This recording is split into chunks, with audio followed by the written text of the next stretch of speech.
Hello Taurus, welcome to your February reading. This is for Taurus, Sun, Moon, Rising and Venus. Please make sure you check all your placements to get a clear picture of what's going on for you this month.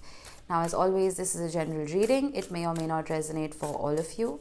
Please take only what resonates and leave the rest behind. For those of you who watched me before, I'm doing things a little differently this month. I'm going to be pulling out 3 star code oracles for you, just to get an overview of what it is that we could be dealing with. And then I will proceed to, okay, that's way too many. I will proceed to look at your general energy, love as well as career with some tarot. Nice, we have Chiron. This has been coming up a lot. We have 2nd house and we have 4th house, ruled by Cancer and Taurus respectively. Now the nodes have shifted. The nodes have shifted from Gemini and Sagittarius to Scorpio and Taurus. So a lot of people's 2nd houses are activated at this time. They require more energy. Your 2nd house talks about your wealth, your possessions, your material goods. It talks about the things that you have achieved for yourself over time. So some of you may be starting new businesses. Some of you may be looking at new ways to invest. Overall, your income, I feel like, is getting a lot of attention in a good way. The Taurus has, the North Node has moved into Taurus, and the North Node talks about future. It talks about future plans. It talks about execution of those plans. So I would look forward to that. Your 4th house talks about home. It's ruled by Cancer. It talks about what it is that you hold dear to you, what brings you nourishment. It's that taproot that goes into the earth to pull nutrients and water from the soil. What is your taproot? Is it your family? Is it your work? What brings you that kind of care? And where do you feel most at home? Where do you feel most comfortable? These themes could be highlighted for you. And with Chiron, well, Chiron has been in Aries for a long time now, and Chiron was someone who would train gods like Hercules, Zeus, and he was a senator. He was a very powerful, very strong and highly skilled senator who would teach gods how to fight. But Hercules, by mistake, accidentally hurt Chiron. He maimed him. He caused him an immense amount of injury, to the point where Chiron had to retire. And sorry if you can hear any hammering, there's construction happening right next door. So he maimed him and Chiron was forced to retire. When he did retire though, he ended up healing himself. And as a result, he learned how to heal other people. He opened a medical school or a medical training center, learning center, whatever the equivalent of that was in ancient Greek times. But he became a healer, which is why now he is called the wounded healer. So I do feel that whatever it is that you've experienced through your lifetime, it has taught you how to heal yourself and how to heal other people. It's that experience that helps you help the others. And maybe that is something that you're realizing is your destiny. Maybe some of you have become healers, whether spiritually or physically. Some of you could be doctors, or maybe you're thinking about getting into those fields. Some of you could be yoga practitioners. You know, some of you could be Reiki healers. Take it how it resonates. But I feel like a few of you are either already into healing or you're planning to get into it. And I do feel like this is going to be really, really good for you, because we have the 2nd house right next to it. So I'm not saying you need to make money by healing people, but I do feel like it could be a wonderful career path for some of you. Energy exchange is a thing, right? You can't go to the hospital and expect to be treated without paying. So the same goes for energetic healing. All right, let's look at your general energy. Some of you also could be moving homes with the 4th house.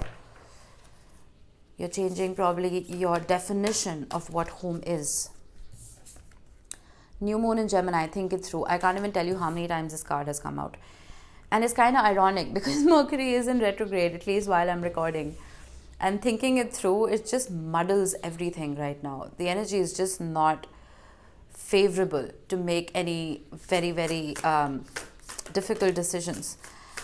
10 of Wands, 9 of Pentacles. Okay, wow, too many.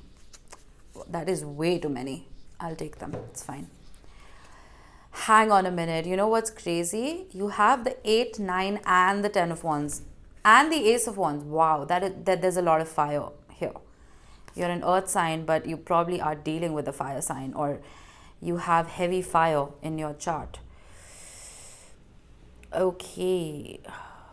And here I was thinking I need to change my reading style and stop pulling too many cards. They were meant to come out for you. Okay. If you look at the progression, I haven't placed the cards properly, but with the 8 of Wands, there is some sort of communication. There is some kind of conversation or even travel that just comes about very, very suddenly. It comes out of the blue. And I feel like with the 9 of Wands, a few of you, and what is really, really interesting is the 9 of Wands is also known as the card of the wounded warrior. You remember I said Chiron is the wounded healer. With the 9 of Wands, some of you may be in this position of blocking. I can see it two ways. You could either be blocking whatever energy this conversation has brought about, or some of you, because of everything that you've been through in the past, you're just standing very resilient. It's almost an energy of being very resistant to an extent, but at the same time being a little stubborn and unwavering. I don't know what this is for you, but what is incredibly interesting is you have the 10 of Wands. The 10 of Wands is that energy of the straw that broke the camel's back. It's you taking on so many responsibilities and using your head a little too much and putting your energy into too many different things where you feel overwhelmed and you just want to set the wand down. It's almost like you're tired of fighting this. You're tired of putting up a wall against whatever this is. And the 10, every 10 in the tarot resets to an ace. You have the Ace of Wands. So I feel like whatever this is regarding, there is a reset. There is a reset from a heavy burden to a new beginning. Again, I don't know what this is regarding. 9 of Pentacles. Oh my God. Okay. This is hilarious. All right. I'm so glad I looked at the bottom of the deck. 10 of Pentacles. The 9 of Pentacles is the energy. Now, tarot has been modernized over time and it is now known as the card of being single. But let me explain to you what it actually means. I always say 2 halves don't make a whole. 2 wholes come together to make a perfect union. I do feel like this has to relate to love for you. The 9 of Pentacles is that energy of you being independently abundant, you being happy within yourself. The 9 of Cups is very similar. There's no other energy connected to it. It is just you being content, you being happy. When you are in that energy of, I am okay if I don't get the last pentacle, I am good where I am. That is when the last pentacle comes in to form the 10 of Pentacles. That is another person coming into your life to form that harmonious union that I was talking about. Because when you're in an energy of I am not complete, you are not in the 9 of Pentacles energy and you're one step farther away from the 10 of Pentacles.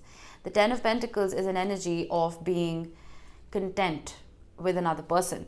It's a happy family, a very, very happy family, and a lot of growth within that family and a lot of abundance. So I like where this is going. Let's see. Let's look at career. Release control. First quarter moon in Taurus. Okay, let's pull some tarot atop this.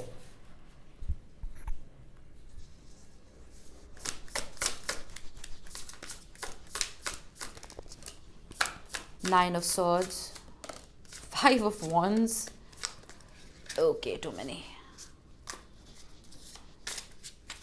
Cards are being very, very stubborn. Plus my hands are so cold. Barely being able to function here. and the Nine of Cups. You remember what I said about the Nine of Cups being similar to the Nine of Pentacles? You have 3 nines here. Nines talk about 999. Nines talk about endings, about closing out a chapter and starting a new one. With the Nine of Swords, though, there is some sort of anxiety here, and I feel like a few of you are in that position of wanting to control something, but you're not being able to. It's like you're fighting with somebody or within yourself about trying to achieve something. The Five of Wands is that energy of quarreling. It's an energy of, it's very combative and argumentative. It's like a constant loop of arguing and fighting with yourself. But I do feel like, I want to see the bottom of the deck, the Two of Wands. This is telling me to guide you to leave whatever this is behind. Whether it is a thought process, or it is physically actually a job, or something that is giving you this stress, it needs to be left behind. And you need to walk away from it for peace of mind. You need to release that control, because you're constantly fighting with yourself to control whatever this is. I want another card here. The Three of Wands. How hilarious. Oh my God. How is that even possible? I use this deck a lot, alright? And it's properly shuffled. Two of Wands, Three of Wands, Four of Wands. I normally don't go that deep into the bottom of the deck, but look at the progression. And you have the Five of Wands. Okay. Leave something behind. Set the intention to start something new. Wait for it to come about. With the Four of Wands, there is a celebration at the end of this. Stop fighting yourself. Taurus, I don't know what this is, and I don't pretend to. But whatever is causing you this anxiety, the Nine of Swords is a minor arcana. It is something that is in your hands. And once you remove yourself from this energy of trying to control everything, because you see, the second house, ruled by you, ruled by Taurus. It's almost like there is a new refresh, a new beginning waiting to happen, but you're blocking it with your mind. Whether this is starting a new job, like I said, moving with the fourth house. It could require you to move somewhere to start something new. It can bring you a lot of joy, a lot of fulfillment, but you're almost like, no. The Nine of Wands here could relate to this as well. The Ace of Wands here could relate to this as well. With the Eight of Wands, it is possible, if this isn't related to love, it is possible that you may be getting opportunities to travel. And it's almost like you're putting up a wall.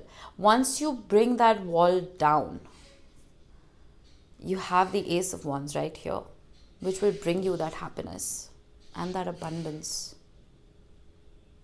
You know what I mean? All right, let's see. Let's move to love. I feel like your general energy can apply to both love as well as career. Go for it. New moon in Aries. Let's get some tarot.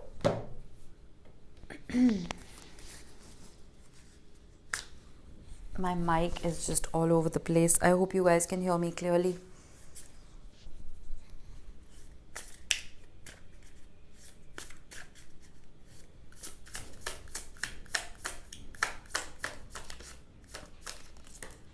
Oh, the Lovers. Six of Wands. Queen of... Wow, you have so much fire in your reading. That is insanely beautiful. This is wonderful. And Aries here, more fire.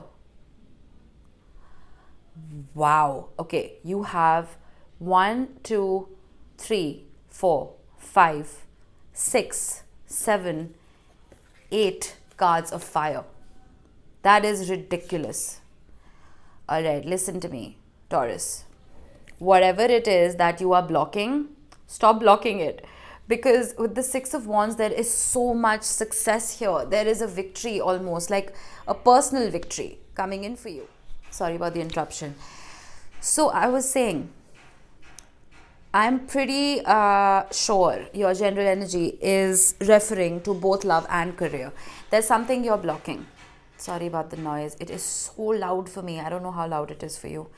But once you let that wall down, I'm not asking you to wear your heart on your sleeve and just make rash decisions. And you're the last person who would do that, Taurus. You're one of the most responsible signs in the zodiac. But once you lean into this energy a little more, with the Queen of Wands, I do see you being very, very attractive right now to somebody. And I do see a lot of passion in this union because we have so much fire here, as well as the Lovers card. The Six of Wands and go for it is telling me if you go for this, if you accept whatever is coming towards you in love, you will not be disappointed. This is insane. This is one of the best readings I've done today. We have strength. How much fire? This is Leo energy. Leo, Aries, and a bit of Sagittarius, but primarily Leo and Aries. This is wonderful energy. There are some beautiful things coming in for you. Just make sure you don't block your blessings, Taurus. I swear, I don't think I've done a reading as clear-cut and wonderful as this in a very, very long time. No joke. I really like this. I really like this. You may be faced with a choice. I'm constantly getting this feeling that you're being faced with a choice to either move or shift something that you're very comfortable in. And that is what is making you really anxious. This could be love or career, either. But your last card being the Six of Wands, there is so much success and victory at the end of this. I feel like it's going to be that energy of you being recognized for your efforts eventually when it comes to your career, and you just being seen in your relationship for exactly who it is that you are, and being celebrated for who you are. I feel like whoever your partner is, A, they're highly attracted to you. I just saw 222 on my timer. And B, there is a lot of love that they hold in their heart for you. Go for it. Taurus, I mean it, go for it. It's gonna help. It's gonna help make your life beautiful. The Ten of Pentacles that we've all been wishing for since the day we were born. I like this. You're coming across as a very, very strong person. I love this for you. All right, that's all I have. Enjoy February, Taurus. I will see you next time. Bye-bye.